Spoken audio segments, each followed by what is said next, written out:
Hi guys, in today's video I'm going to show you how you can add your social media inside your TikTok bio.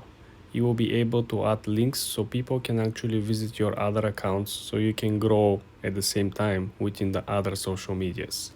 Let's launch the TikTok app first. Now guys, I want you to click on the lower right corner. You want to click on your profile icon. Then when you have your landing page over here on your account, I want you to click on edit profile.